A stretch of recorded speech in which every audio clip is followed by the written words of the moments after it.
Greetings radio people, welcome to LAMCO Labs, deep in the bowels of LAM communications. Today we're going to bring you a tech video on the brand new shiny IC-7610 from ICOM. I'm going to show you a few things about basic config, how I've set the radio up the way I like it. I'm going to show you how to get it up and running with WSJT so you can run this ever popular FT8 mode. I'm going to show you how to connect an external Panadapter so you can use a software-defined radio externally from this box to have a screen of spectrum on your monitor. I'm going to show you how to connect a large external monitor to the radio so that you can see it all in its grand glory on a big telly. And I'm also going to show you how to use it with a transverter. So, let's get on with it.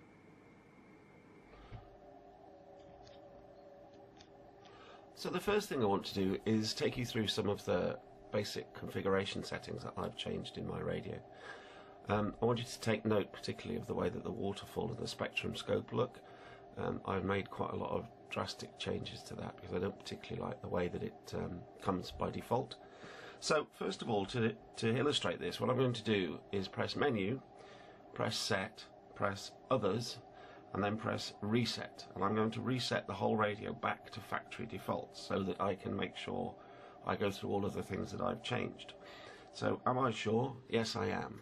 So the first thing you'll note is that the screen has now gone blank because by default the external monitor is not switched on. So I'm going to press menu, set, display, external display, and turn it on. And then I'm going to have to tell my monitor to switch to the second HDMI socket. And hopefully we've got the view back that we had before. So if I now turn on, by pressing menu and scope, if I now turn on the spectrum scope, hopefully you can see that that's really quite drastically different. So these are the changes that I made. If you see in the bottom right we have expd/set, expand or set the waterfall. So I'm going to press and hold that, and that brings up a sub-menu that we're going to go through and make some changes to. So the first change I'm going to make is to this averaging. I'm going to set averaging to 3. Waveform type I'm going to change to be fill plus line. Waveform color current, I'm going to get rid of all of this and I'm going to make it black. So I'm pressing and holding the minus numbers and let that scroll down to all zeros.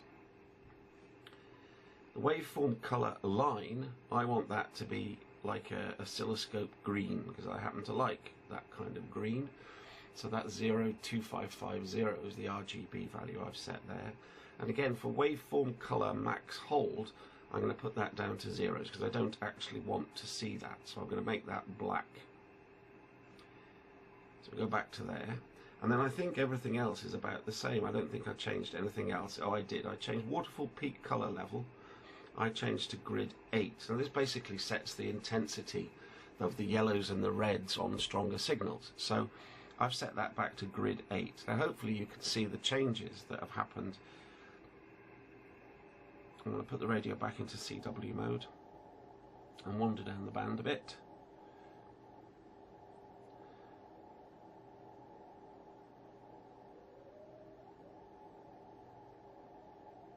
So hopefully you can see the changes to the spectrum screen.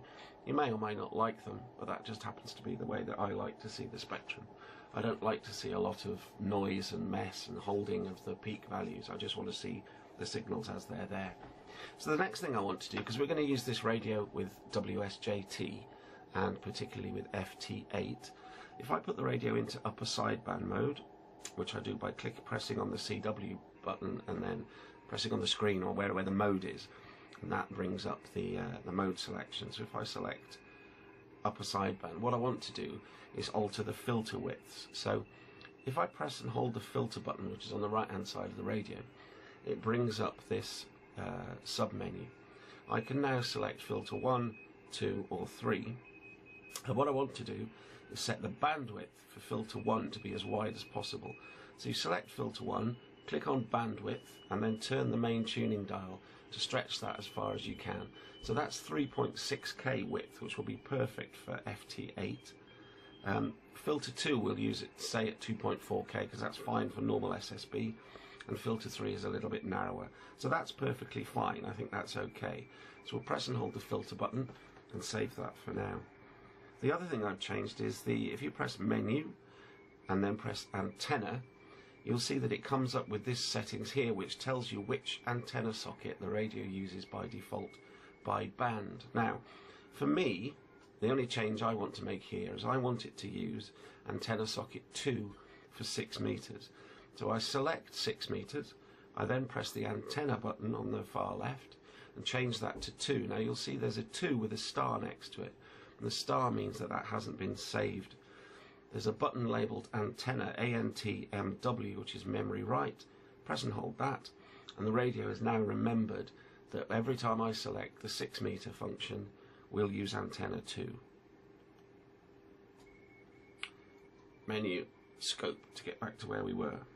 Now then, the other thing I want to talk about is the CIV settings, as ICOM talk about it. So I've got a USB cable connected from this radio to my computer, and I could not get the two things to communicate at all until I made some changes. So I pressed menu, set, and then I pressed connectors, and then we find CIV. Now, the CIV address is the hex address that the radio uses. We don't need to change that, that stays as it is. The only thing here that I had to change was the CIV USB echo back. I've had to set that to on to get anything to work at all. The other thing I've done is set the baud rate to a fixed 57.6. So once you've done that, I found I was able to talk to the radio. So those two changes seem to be very important. CW pitch was the next thing I was interested in, and I couldn't really find how to set this. There's two rotary controls on the radio. One is key speed, and as you see, as I alter that, a little pop-up comes up on the screen and shows me what the words per minute setting is. But if I alter the pitch control, I can hear it making a difference, but I can't actually see what the value is set to. So if I put the radio into CW mode, hopefully you can hear the changes that that's making. So what you have to do is, when the radio is in CW mode, press and hold the filter button again, and now as you turn the CW pitch setting, you can see the value that it's setting it to. So I want mine at 700 Hertz, so I'm going to press and store that. The other neat thing on this radio that I found, if you roughly tune into a CW signal, there's an auto tune button on the front, which automatically tunes that signal exactly to the CW pitch that you've got it set at. The other thing that I've got on this now, if I go menu, set, network, I've not made any changes in here, but I've connected a LAN cable to this, and this radio is connected to my network, and it appears to be auto setting its time and date via that. So as long as DHCP is on, that should automatically allocate itself an IP address. If you need to do that manually, you'd have to set it up with DHCP off and then set up the IP address yourself. But for my network, it works fine with that on, so there's no actual changes needed there. So those are the basic config changes that I've made. Hopefully you'll find that useful. Now we're going to move on to set up the radio and use it in the FT8 mode using the WSJT suite of software.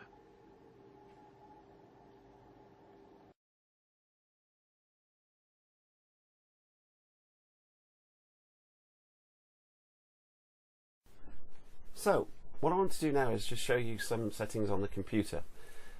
We've already established that we've set the CIV settings within the radio menu structure.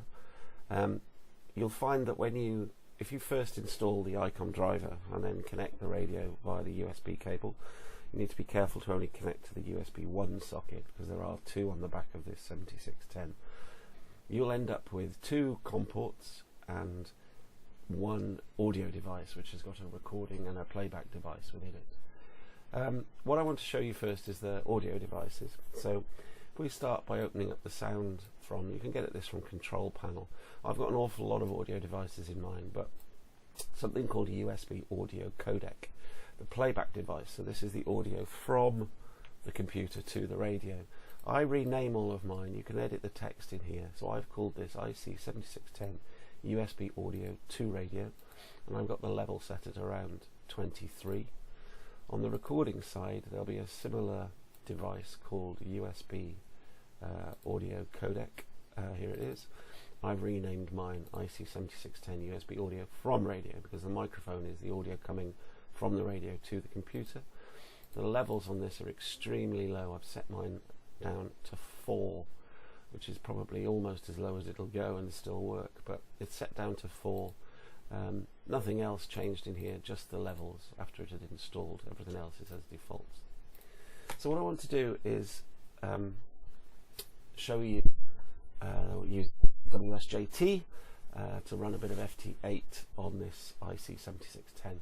So I've got a demo version of the software here, set up brand new, never been run before, so I can show you how to set up the configuration. So we've got a Spectrum scope screen, and we've got the main screen. Now I'm at version 1.9 RC2. This is one of the dev test versions. You don't need to worry about that too much, because the settings will be much the same.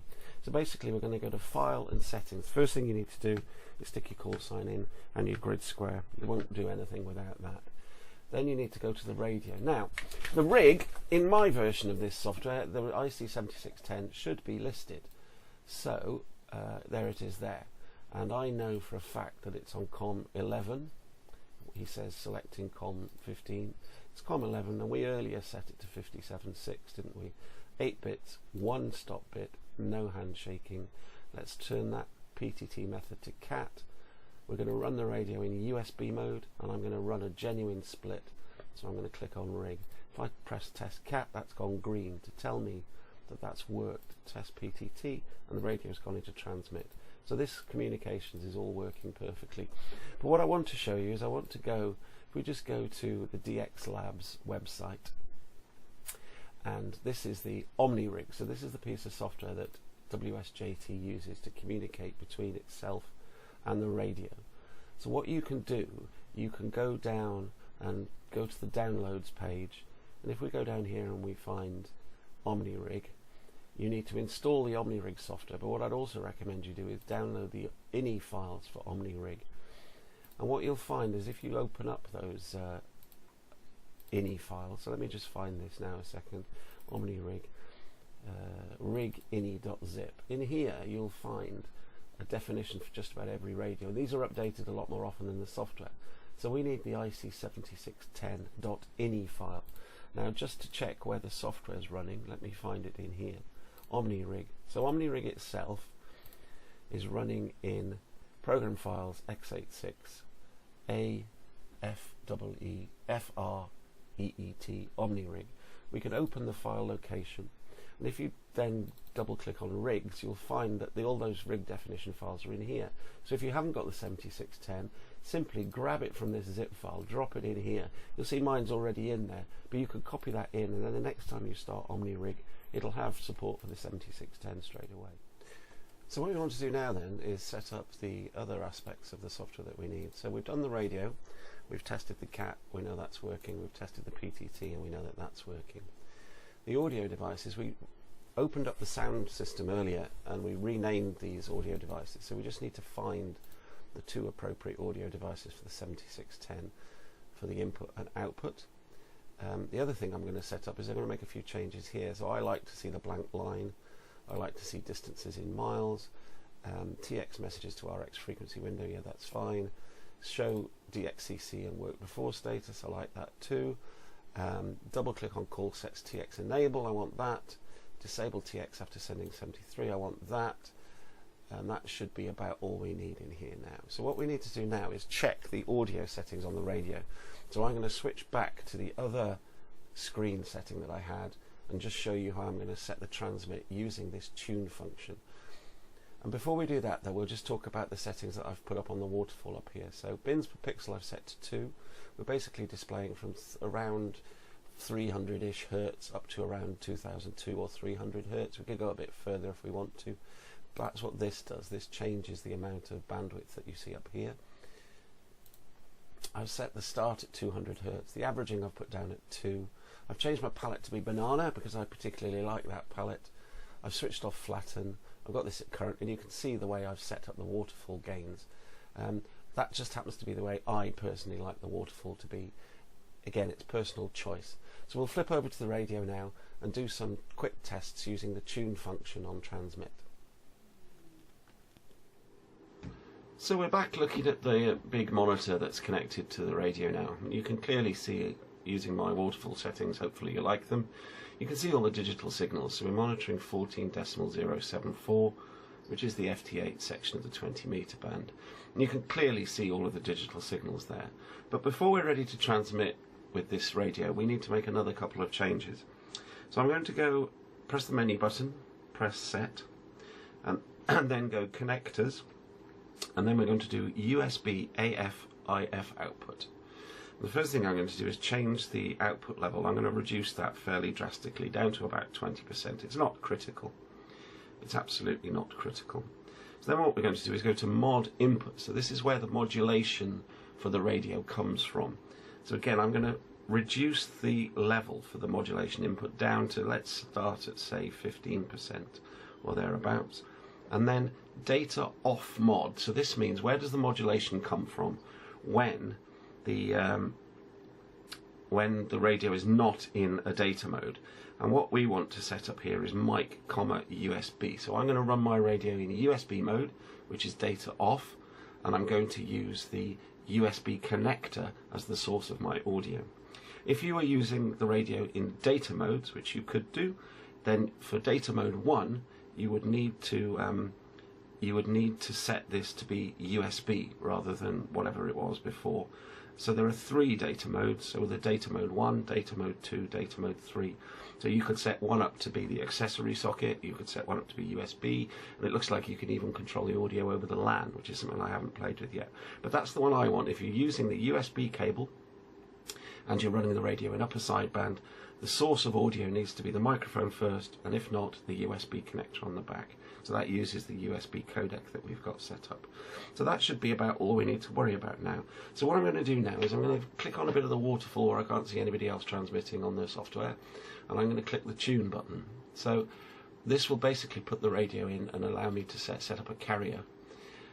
So when I hit the tune, what I want to do is I'm going to just quickly press the tuner button on the radio to tune my antenna.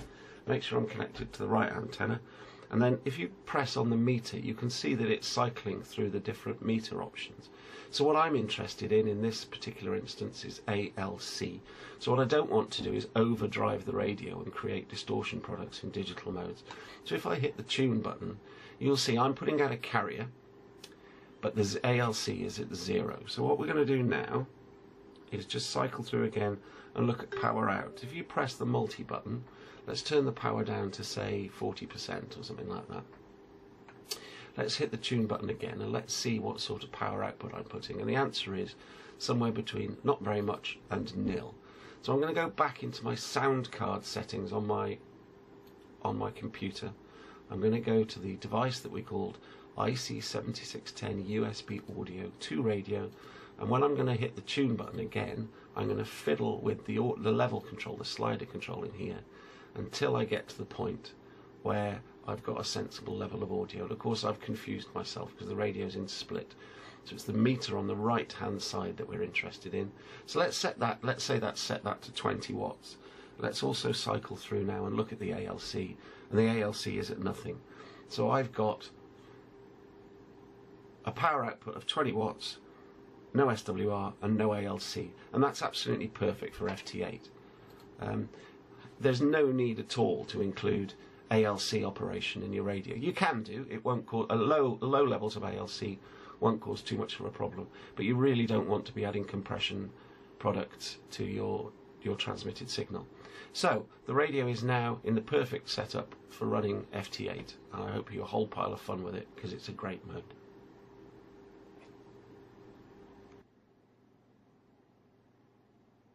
So what we're going to try and do now is show you how to set up a Panadapter on the radio. So fairly ambitiously, I'm trying to show you 2 video screens at the same time. But what I've got on the back of the radio, there are 2 BNC sockets on the back of the radio. And in the RX antenna output, I've put one of these BNC T-pieces. I've connected a BNC to BNC cable to one end, very much like that. So that's connected to the RX out The other end of that cable loops straight back into the RX in, and then I've taken another cable from the T-piece and I've connected the end of that directly to my software-defined radio. In my case, I've got one of these cross-country wireless radios that LAMCO hooked up to the end of the BNC connector.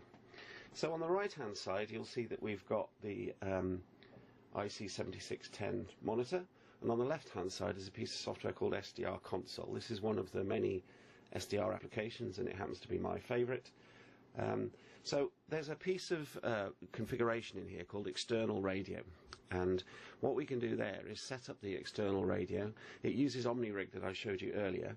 So I've got Rig 2 on OmniRig set to be my IC-7610. Mine's connected to COM11. As we set up earlier, the baud rate is 57600. 8 data bits, no parity, 1 stop bit. The other 4, both RTS and DTR, are low, and I've left these at the default. So that's the way that that's configured. I've also on the right hand side here, and I'll put an image of this bit of the screen in so you can see it, but these select boxes basically mean that the radio tracks the SDR and the SDR tracks the radio. So that's set up like that, and then the only other thing to think about is the frequency settings. You can either set this to be an IF output or to be just an antenna, and in our case we're just using the antenna, so it says antenna, same frequency as external radio. That's all you need to do. Click OK, switch on tracking, and now the frequency up here, here, here should be the same as the radio. And if I tune the radio, you'll see that the frequency on this display is also tuning. So the one is tracking the other. That's basically the point that I'm trying to make here. So if we now go to the radio and we go into our menu screen and we press antenna, if you remember we looked at this antenna setting earlier, one of the options on the bottom is RX antenna. So I'm going to press RX antenna, and that will bring the RX antenna loop into the settings on this particular frequency. Switch it back to the scope settings, and now you'll see on the left hand side the Panadapter has also got the same antenna that the radio is looking at basically, and this will be muted in transmit, so it's quite safe to do it this way. So all of the signals that we can see close up here, we can see here. We can zoom in and out so that we can see, perhaps we want to see the whole of the band, in which case we can do that by doing very much like that. So we can see a big chunk of 20 meters now, or we can see even more of 20 meters, or we can zoom right in on the digital signals. But this allows you to connect up an SDR, have a play with the same antenna that your 7610 is looking at, get different views of the spectrum. Maybe you want to look at the signals very close on the right hand side, maybe you want to look at the whole of the band on the left hand side. Just another option to play with, and I think it's a pile of fun.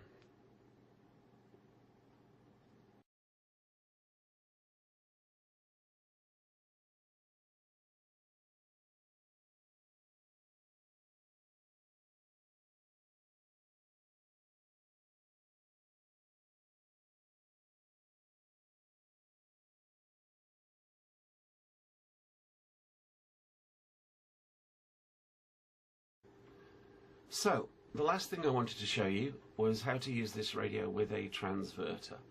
The back of the radio includes a transverter out socket and an RX antenna in socket, the same RX in antenna we looped round for the Panadapter connections.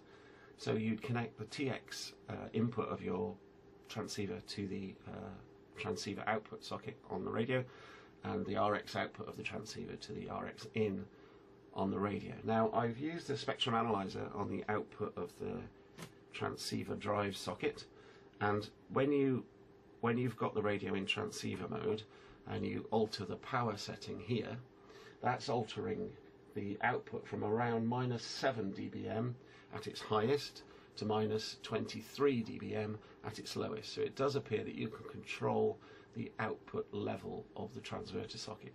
Now the Kenwood 990 has a similar facility, but the output of that is slightly higher in that it's at 0 dBm. But in this case it's from about -7 to -23, which I still think is quite usable, though I don't think there's anything particularly to worry about. So we go into menu, we go into set, and we go into functions, and we go to transverter function. So the first thing we're going to do is swap that from auto. I don't know why it doesn't say off, it says auto, and we're just simply going to switch it on. Transverter offset, so in my case that's going to be 4056 42 megahertz. So enter, then I'm going to come out of here back into the main setting, put the radio in 70 megahertz, which will be 10 meters, so 28.5 megahertz is the actual radio setting, but now that you'll see that the display is reading 70.5, and that's a direct consequence of it adding this 42 megahertz to my transverter, to my VFO frequency. So I've effectively now got the radio in a mode where we'd use it as the IF drive for my transverter. I'm not going to go any further because it's wired up to a different radio at the moment and I don't really want to disturb the cables, but that's how you would set up a transverter, and I'm absolutely confident that that would work just fine. My only comment on this would be that the transverter offset set function, transverter offset, you can't have any more digits before the decimal point. So if you had a 144 megahertz transverter like I do, I could only get that to display 44. I couldn't get it to display 144. And how quite it would cope with my 10,368 megahertz transverter for 3 centimeters, I'm not entirely sure. But you can get this to transvert anywhere. So the IF output is effectively the 28.5 megahertz, and that's changing the display to be 70.5. So it's fairly well thought out and does exactly what you'd expect it to do. And as I said, from -7 to -23 dBm. You'll see on the top left of the screen, the transverter label is kind of gone a goldy colour to indicate that we're in transverter mode. I hope you found this video useful. Any questions, just get in touch with LAM and we'll try and do our best to help you.